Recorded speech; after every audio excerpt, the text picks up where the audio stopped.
Good evening दोस्तों, Teja coaching 12th class physics में आपका स्वागत है। आज हम बात करने वाले हैं दोस्तों एक ऐसे टॉपिक के ऊपर जो एग्जाम की दृष्टि से बहुत ही इम्पोर्टेंट टॉपिक है। उस टॉपिक का नाम है दोस्तों धारामापी गैल्वेनोमीटर। तो दोस्तों धारामापी गैल्वेनोमीटर कितने प्रकार का होता है? दो प्रकार का होता है, चल कुंडली धारामापी और चल चुंबक धारामापी। इन दोनों में से दोस्तों हम बात करेंगे चल कुंडली धारामापी के बारे में। चल चुंबक धारामापी के बारे में चर्चा नहीं करेंगे। इस 12th क्लास में इतना ही दे रखा है आपको, चल कुंडली धारामापी के बारे में बता रखा है। तो चल कुंडली धारामापी में क्या होता है दोस्तों? कुंडली घूमती है और चुंबक स्थिर रहती है। और चल चुंबक धारामापी में क्या होता है? चुंबक घूमती है और कुंडली स्थिर रहती है। तो आज हम बात करने वाले हैं चल कुंडली धारामापी के बारे में। ये चल कुंडली धारामापी भी दोस्तों कितने प्रकार की होती है? आपकी दो प्रकार की होती है। दूसरी थी चल चुंबक धारामापी, इसके बारे में अध्ययन करेंगे नहीं। तो पहली है चल कुंडली धारामापी, तो इसके बारे में अध्ययन करेंगे दोस्तों। ये कितनी प्रकार की होती है? दो प्रकार की होती है चल कुंडली धारामापी। पहली होती है निलंबित कुंडली धारामापी और दूसरी होती है दोस्तों किलकित कुंडली धारामापी। तो आज हम बात करने वाले हैं निलंबित कुंडली धारामापी के बारे में कि निलंबित कुंडली धारामापी होती क्या है और ये किस प्रकार से क्या कार्य करती है। अब बात करते हैं धारामापी शब्द कि धारामापी होता क्या है। ये शब्द आ गया, इसके नाम में ही पता चल रहा है, धारामापी के नाम में ही पता चल रहा है।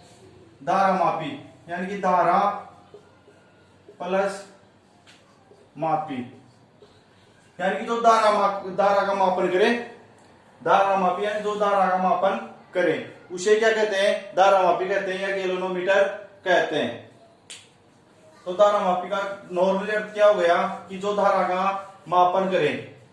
तो जो विद्युत धारा का मापन करें वो, या जो विद्युत धारा का मापन करने के लिए जो युक्ति प्रयोग में लेते हैं वह क्या कहलाती है? धारामापी कहलाती है। कि धारा का मापन करने के लिए जिस यंत्र को हम काम में लेते हैं, आपने लैब में या कहीं भी देखा होगा, जो हमारे फैन वगैरह जो से ठीक करते हैं, जो मोटर वगैरह ठीक करते हैं, वहां पे देखा होगा इस प्रकार से बॉक्स लगा हुआ होता है। यहाँ पे ये 3 डॉट लगे हुए होते हैं उसके, और यहाँ नंबर्स लिखे हुए होते हैं। यहाँ सुई होती है। तो जैसे वो दो तारों इनके टच करके देखते हैं, जिसे ये इस सुई में क्या होता है? विक्षेपण होता है, यानी ये धारा का मापन बताती है कि इसकी धारा का क्या मापन है। तो वही क्या है? धारामापी, यानी कि धारा को मापने का जो यंत्र होता है वही क्या होता है? धारामापी कहलाता है। तो इसमें पहले हेडिंग डाला धारामापी, फिर धारामापी में 1 नंबर में चल कुंडली धारामापी। अब चल कुंडली धारामापी भी दो प्रकार की होती है। तो इसमें 1 नंबर लिखना, इसको स्टार लगा के लिख दो चल कुंडली धारामापी, क्योंकि इसी के बारे में 12th क्लास में इसी के बारे में अध्ययन कर रखा है। तो स्टार लगा के चल कुंडली धारामापी। अब ये दो प्रकार की होती है हमारी, एक तो चल कुंडली धारामापी, एक किलकित कुंडली धारामापी। तो पहले 1 नंबर लगाना चल कुंडली धारामापी। चल कुंडली धारामापी कितने प्रकार की होती है? दो प्रकार की, निलंबित कुंडली धारामापी और किलकित कुंडली धारामापी। गलती से बोल रहा है। चल कुंडली धारामापी दो प्रकार की होती है, निलंबित कुंडली धारामापी और किलकित कुंडली धारामापी। 1 नंबर लगा के लिखना निलंबित कुंडली धारामापी।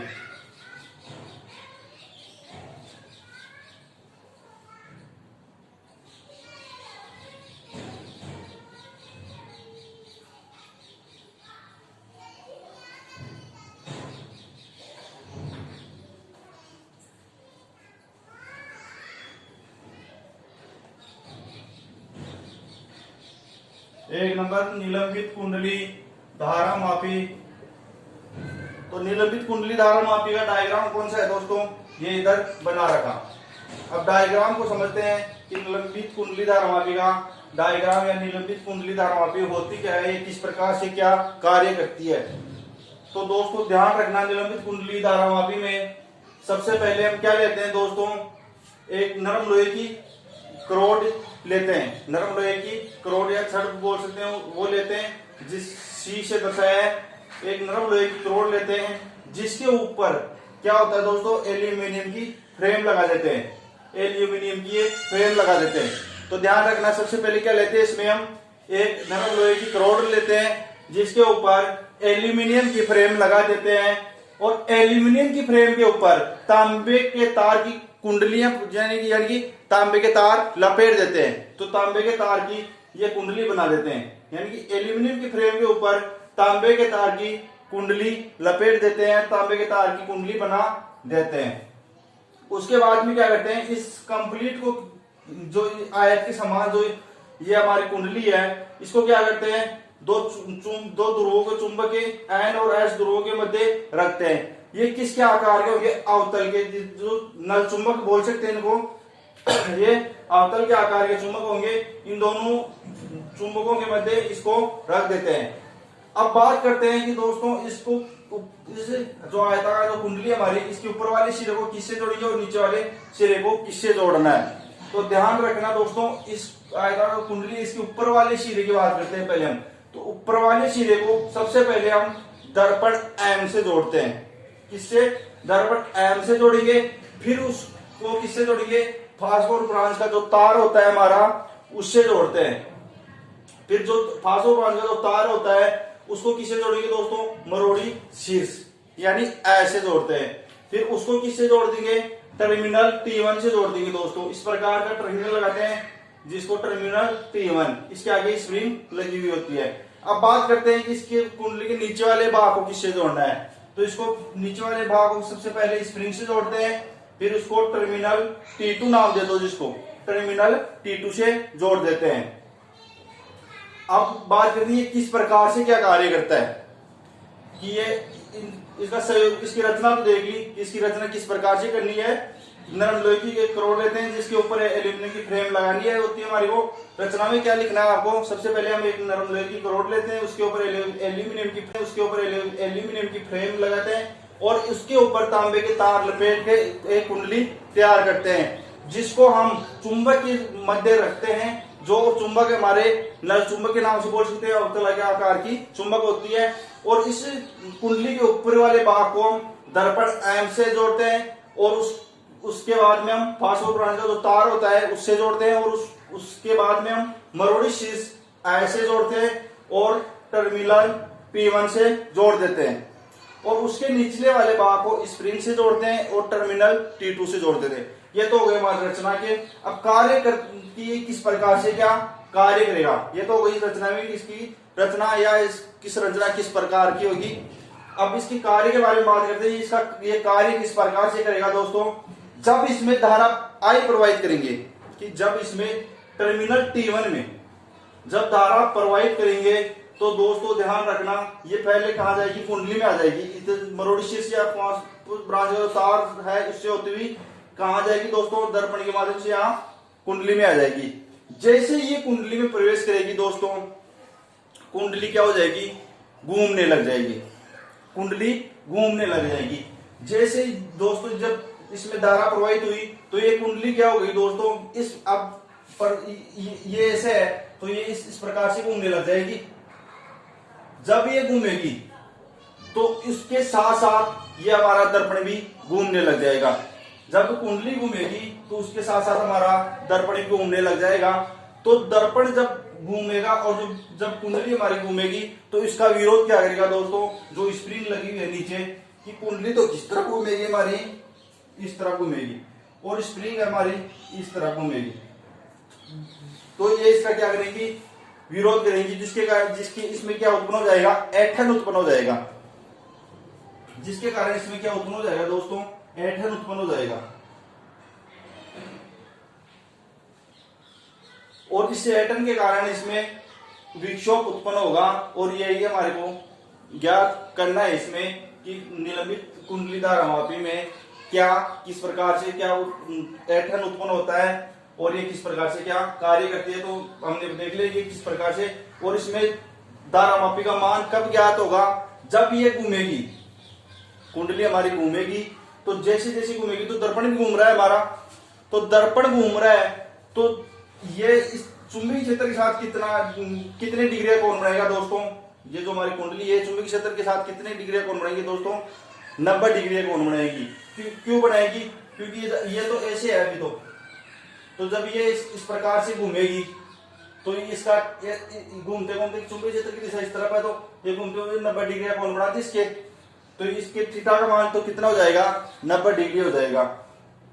और दोस्तों जब ये घूमेगी तो इसके साथ दर्पण घूम रहा है, ये यहाँ पे दर्पण लगा हुआ है हमारा, यहाँ लेंस। तो जब ये हमारी जो कुंडली है वो घूमेगी तो इसकी दर्पण भी घूम रहा है, तो दर्पण घूमेगा तो दोस्तों इसकी धारमापी के ऊपर हमारे को यहाँ जैसे 1 2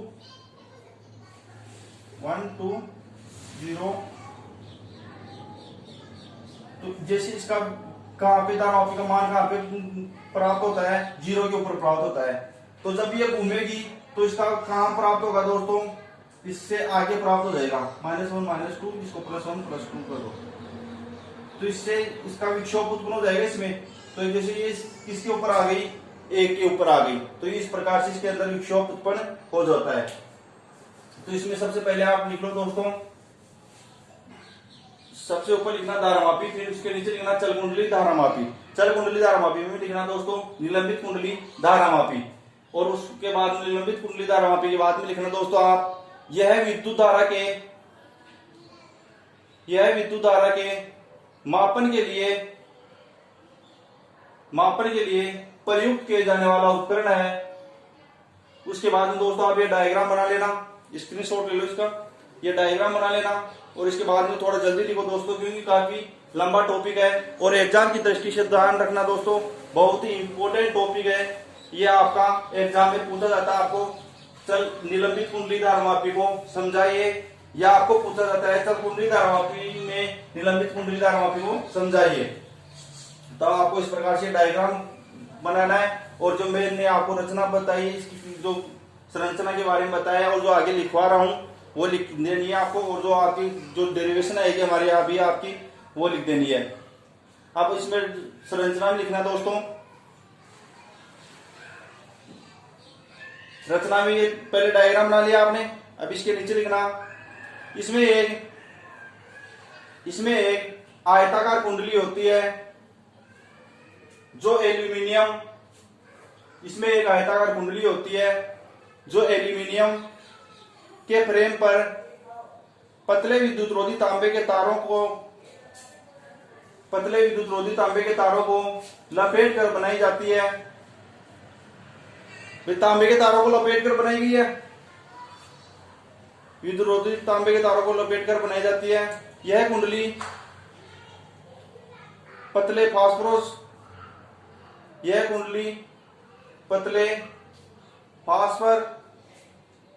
ब्रांच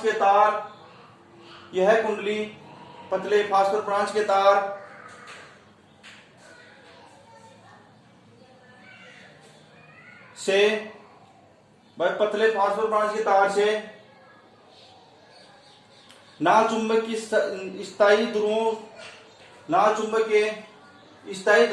N और S, दो ध्रुव होते हैं चुंबक में N और S, नाल चुंबक के स्थायी ध्रुव N और S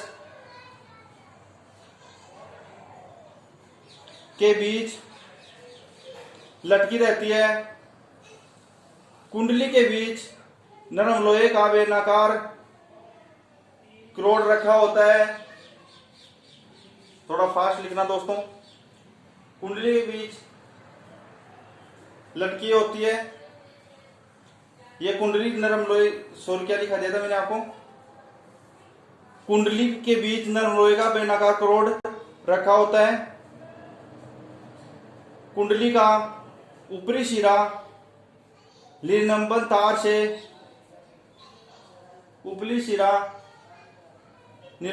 से बंधा रहता है। यह धारामापी के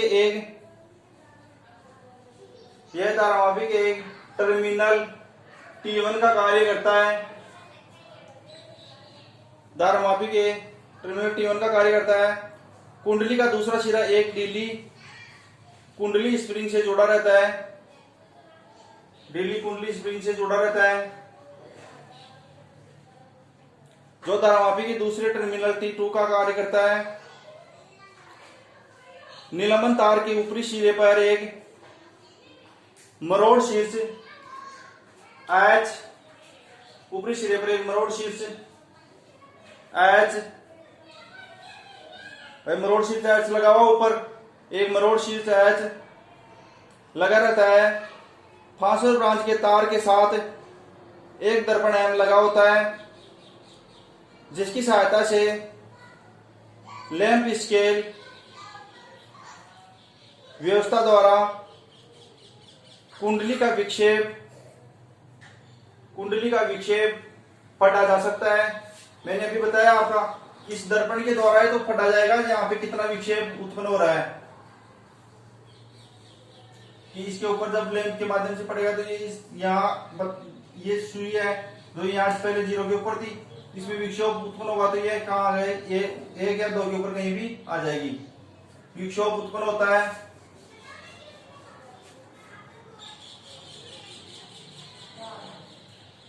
विक्षेप फटा जा सकता है। नाल चुंबक अवतल के आकार की होती है, क्योंकि प्रत्येक स्थिति में चुंबकीय क्षेत्र की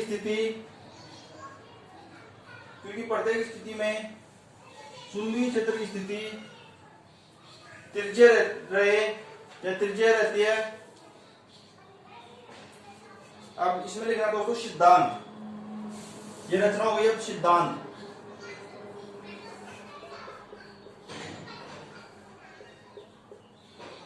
सिद्धांत में लिखा दोस्तों, जब कुंडली में धारा आई प्रवाहित की जाती है तो कुंडली पर लगने वाला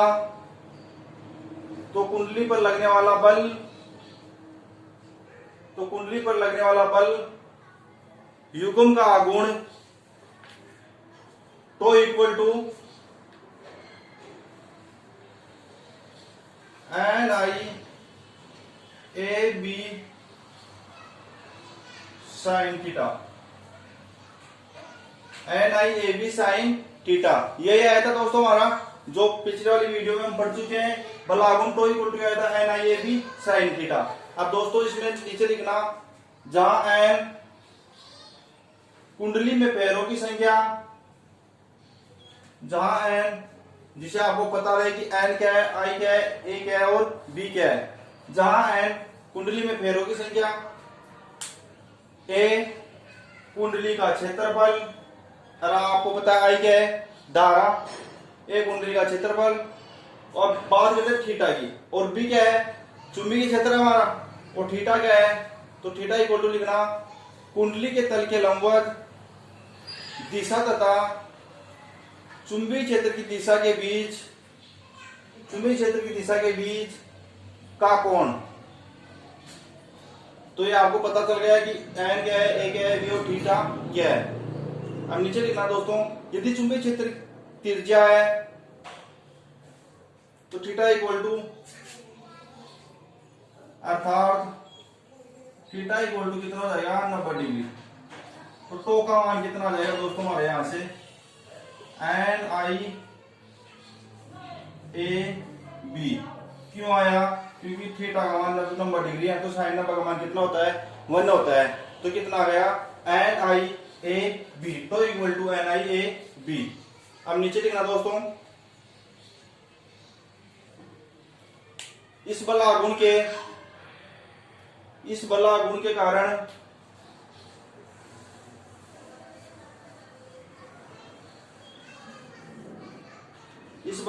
कारण कुंडली घूमने लगती है, और इसके साथ साथ फास्फोरस ब्रांच के तार में भी ऐंठन उत्पन्न होता है, क्योंकि ये दूसरे के विपरीत घूमेंगे तो इसमें ऐंठन उत्पन्न होगा, तो जिसके कारण फास्फोरस ब्रांच के तार में भी ऐंठन उत्पन्न होता है।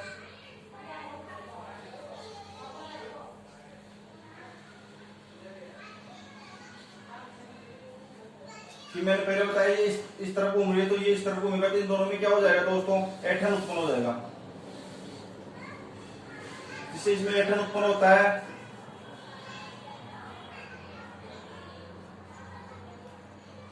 यह कुंडली पर ऐंठन बल युग्म का कार्य करता है, जो कुंडली के घूमने का विरोध करता है। अब क्यों करेगा दोस्तों कुंडली के घूमने का विरोध? कि ये स्प्रिंग इस तरफ है तो ये इसको आसानी थोड़ी ना घूमने देगी, कुंडली को विरोध तो करेगी ना, तो जिसके कारण ये इसके घूमने का विरोध करता है।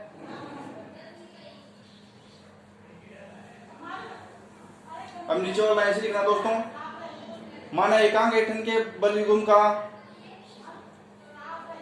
आघूर्ण सी है, आघूर्ण सी है, यदि तार के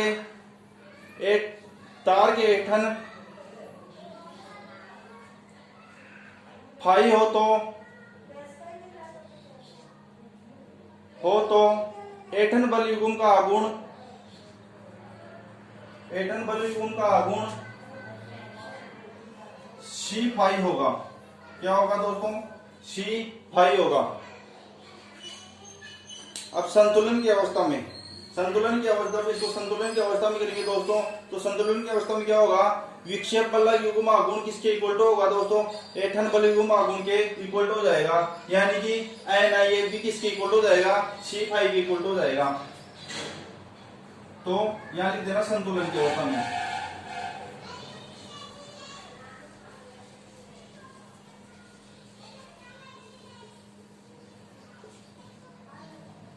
यानी कि NIAB equal to C phi, यह हो गया संतुलन की अवस्था में। यानी कि ये तो क्या है हमारा NIAB तो क्या है दोस्तों? विक्षेप बल युग्म का आघूर्ण, और C फाई क्या है दोस्तों? ऐंठन बल युग्म का आघूर्ण। ये दोनों क्या हो जाएंगे? एक दूसरे के इक्वल टू हो जाएंगे। तो ये दूसरे के इक्वल टू हो गए, तो यहां से I का मान क्या है दोस्तों? हमारा I इक्वल टू क्या आ गया हमारा? C phi. भाई ये NAB इसके नीचे चला जाएगा, तो यहां आ जाएगा, ऊपर देख लो दोस्तों, यहां दिख नहीं रहा होगा आपको,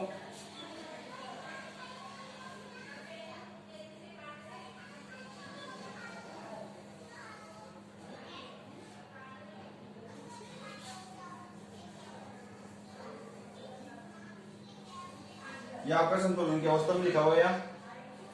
तो यहाँ I कितना आ जाएगा? I equal to C phi बटे हुए NAB, यानी कि I इक्वल टू कितना है? C फाई बटे हुए NAB।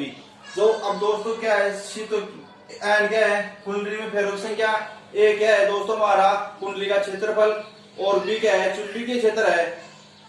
तो और फाई क्या है दोस्तों? तार में ऐंठन क्या आया था हमारा? फाई आया था। तो दोस्तों इतने को हम क्या मान लें? के नियतांक मान लें।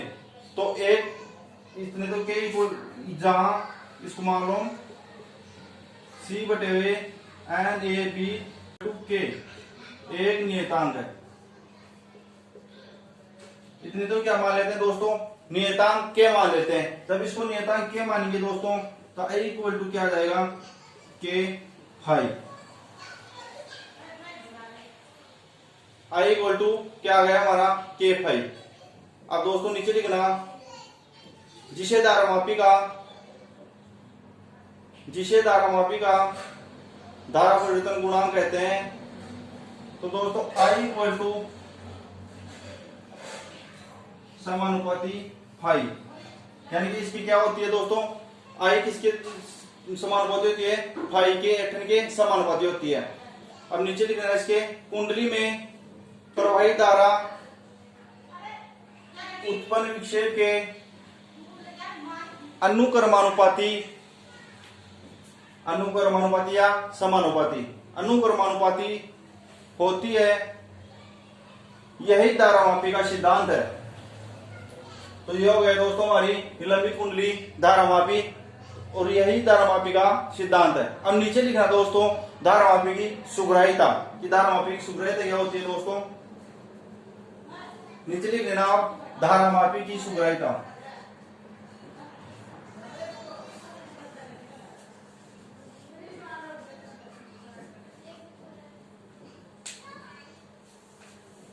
मैं बोल रहा हूं इसे लिखना धारामापी की सुग्राह्यता।